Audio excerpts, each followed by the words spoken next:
श्री स्वामी समर्थ अनन्य भावाने भक्ती करणाऱ्या भक्तांच्या सदैव पाठीशी राहणाऱ्या आणि भिवू नकोस मी तुझ्या पाठीशी आहे असं अभिवचन देणाऱ्या श्री स्वामी समर्थ महाराजांचा येत्या 10 एप्रिलला प्रकट दिन आहे। चैत्र शुद्ध द्वितीया या दिवशी स्वामी समर्थ महाराज अक्कलकोट येथे दाखल झाले। श्री स्वामी समर्थ हे श्री दत्त महाराजांचा पूर्ण ब्रह्मस्वरूप तिसरा अवतार आहे। भक्तांनी त्यांना ज्या दृष्टीनं पाहिलं त्या स्वरूपात त्यांनी दर्शन दिलं आहे। कोणाला श्री विठू माऊलीच्या रूपात त्यांनी दर्शन घडवलं तर कुणाला श्री भगवान विष्णूंच्या रूपात दर्शन घडवलं, कुणाला भगवती देवीच्या रूपात महाराजांनी दर्शन घडवलं। महाराजांनी भक्तांच्या कल्याणासाठी अनेक लीला दाखवल्या। स्वामी समर्थ प्रकट दिनानिमित्त अनेक स्वामी सेवेकरी आहेत, तर ते अनेक प्रकारच्या सेवा करतात आणि स्वामींना प्रसन्न करण्याचा प्रयत्न करतात। तर आज मी तुम्हाला एक सेवा सांगणार आहे। एक गुरुचरित्रातला अध्याय आपल्याला रोज नित्य नियमाने पठण करायचा आहे। तर प्रकट दिनापर्यंत दररोज तुम्हाला हा अध्याय वाचायचा आहे। तुम्हाला 21 मार्च पासून नित्य नियमाने जेव्हा वेळ भेटेल तेव्हा तुम्हाला या अध्यायाचं पठण करायचं आहे। याचं पठण करणं शक्य नसेल तर तुम्हाला एक श्लोक सुद्धा मी सांगणार आहे, तर या श्लोकाचा सुद्धा तुम्ही पठण केलं तरी देखील तुम्हाला स्वामींचा आशीर्वाद प्राप्त होणार आहे। तर असा अध्याय कोणता वाचायचा आहे किंवा कोणता श्लोक म्हणायचा आहे याबद्दलची माहिती आज आपण या व्हिडिओतून पाहणार आहोत। त्यासाठी व्हिडिओ शेवटपर्यंत नक्की बघा। चॅनलवर नवीन असाल, पहिल्यांदाच माझे व्हिडिओ पाहत असाल तर चॅनलला नक्की सबस्क्राईब करा आणि असेच माहितीपूर्ण व्हिडिओ पाहण्यासाठी बेल आयकॉनलाही प्रेस करा, म्हणजे जेव्हा मी नवीन व्हिडिओज अपलोड करेल तर त्याचे नोटिफिकेशन तुमच्या फोनवर पहिल्यांदा येईल आणि तुमच्याकडून कोणताही व्हिडिओ मिस होणार नाही। प्रकट दिनांपर्यंत येत्या 21 मार्च पासून ते 10 एप्रिल पर्यंत गुरुचरित्राचा संपूर्ण पारायण करणं तुम्हाला जर शक्य असेल तर नक्कीच तुम्ही या ग्रंथाचं पारायण करू शकता। गुरुचरित्र हा जो ग्रंथ आहे तो ग्रंथ वाचल्याने व्यक्तीच्या जीवनातील अडचणी ह्या नावाला देखील उरत नाहीत। प्रत्येक इच्छा मनोकामना पूर्ण होतात। म्हणून जर तुमच्याकडे जर वेळ असेल, तुम्हाला जर शक्य असेल तर आवर्जून तुम्ही येत्या 21 मार्च पासून 10 एप्रिल पर्यंत संपूर्ण गुरुचरित्राचं पारायण तुम्ही संकल्पयुक्त करू शकता। सर्वांना गुरुचरित्राचं पारायण करणं शक्य नसतं किंवा काही जणांना ऑफिस असतं किंवा घरामध्ये इतर कामं असतात, लहान मुलं असतात किंवा इतर काही शारीरिक मानसिक अडचणी असतात, त्यामुळे त्यांना गुरुचरित्राचं पारायण करायचं शक्य नसतं। शिवाय गुरुचरित्राचं पारायण करायचं म्हटले की अनेक प्रकारचे नियम असतात आणि हे नियम सुद्धा पाळणे अनेकांना शक्य नसते। त्यामुळे आपल्याला कधी कधी इच्छा असून देखील या गुरुचरित्राचं पारायण करता येत नाही। तर अशा वेळी स्वामींना प्रसन्न करून घेण्यासाठी अतिशय उच्च कोटीची सेवा तुम्हाला या प्रकट दिनापर्यंत करायची आहे। तर आपल्याला गुरुचरित्रातला 14वा अध्याय आपल्याला 21 मार्च पासून ते 10 एप्रिल पर्यंत वाचायचा आहे। तर हे वाचण्याचे फायदे हे खूप आहेत।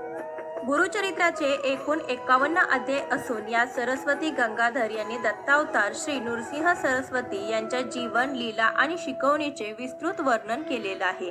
तसेच भक्तांना श्री गुरूंचे आलेले वेगवेगळे चमत्कारिक अनुभव हे आपल्याला वाचायला मिळतात। गुरुचरित्राच्या 14व्या अध्यायाच्या नित्यपठणाचे विशेष असं महत्त्व आहे, ज्यामुळे जीवनातील संकटाचा नाश होऊन सद्गुरु कृपेने आपण जीवनाच्या या महासागरातून सहज विहार करू शकतो। गुरुचरित्राचा 14वा अध्याय नित्यपठण केल्याने शत्रू भय उरत नाही। आपल्या शत्रूपासून आपल्याला धोका असेल तर गुरु कृपेने नक्कीच आपले शत्रू आपल्याला हानी पोचवू शकणार नाहीत। आपल्या जीवनात सर्वात जास्त अडथळे निर्माण होतात आपल्या नकारात्मक विचारामुळे।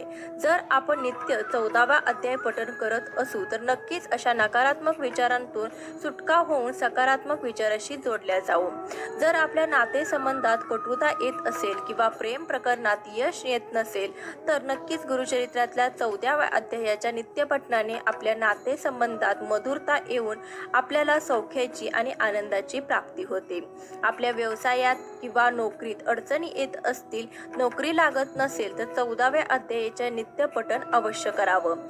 जर आपण कोर्ट कचेरीतील विवादांमध्ये गुरफटून गेलेलं असो तर आणि मानसिक त्रासातून जात असाल तर गुरुचरित्राच्या 14व्या अध्यायाचं नित्यपठण करावं, त्यामुळे लवकर यश येईल.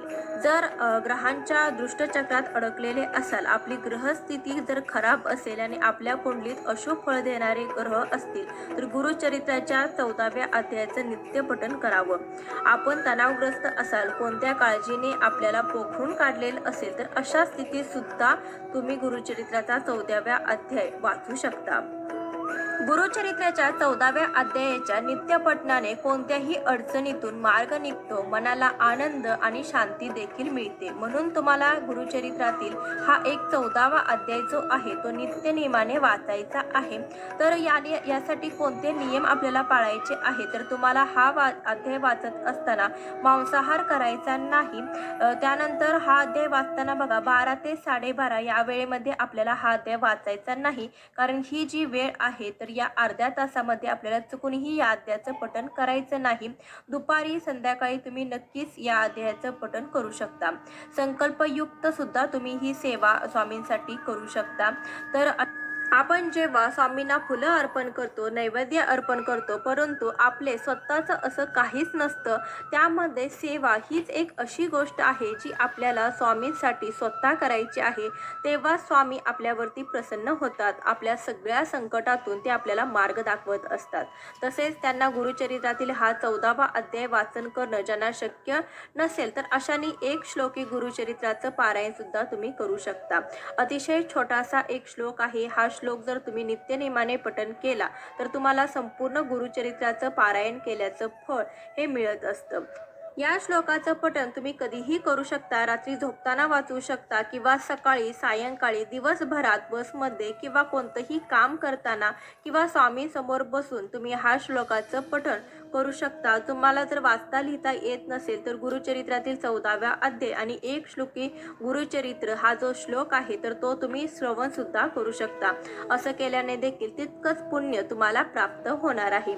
आपल्या इच्छा पूर्ण करण्यासाठी, आपल्यावर जी काही संकटे आलेले आहे तर ती टळण्यासाठी हा एक साधा सोपा उपाय आहे. तुम्हाला जर स्वामी महाराजांचा आशीर्वाद मिळवून घ्यायचा असेल तर 21 मार्च ते 10 एप्रिल या काळामध्ये तुम्ही गुरुचरित्राचं एक पारायण करू शकता. ज्यांना पारायण करणं शक्य नाही त्यांनी गुरुचरित्राचा 14वा अध्याय नित्यनेमाने वाचला तरी देखील चालेल. ज्यांना 52 अध्यायी मोठे गुरुचरित्र वाचणे किंवा त्याचं पारायण करणं शक्य नसेल किंवा 14वा अध्याय वाचणं शक्य नसेल तर त्यांनी जो स्क्रीनवरती श्लोक दिलेला आहे तर तो एक श्लोकी गुरुचरित्र देखील तुम्ही रोज नित्यनेमाने मोठ्या श्रद्धेने म्हणावा. असं केल्यानेही तुमच्या सर्व इच्छा पूर्ण होतील आणि स्वामी महाराजांचा आशीर्वाद तुम्हाला भेटणार आहे. स्वामी समर्थ प्रकट दिनापर्यंत या सेवा तुम्ही नक्कीच करून पाहू शकता. व्हिडिओ कसा वाटला हे कमेंटद्वारे नक्कीच सांगा. चॅनलवर नवीन असाल तर चॅनलला सबस्क्राईब करा. कमेंटमध्ये श्री स्वामी समर्थ लिहायला विसरू नका.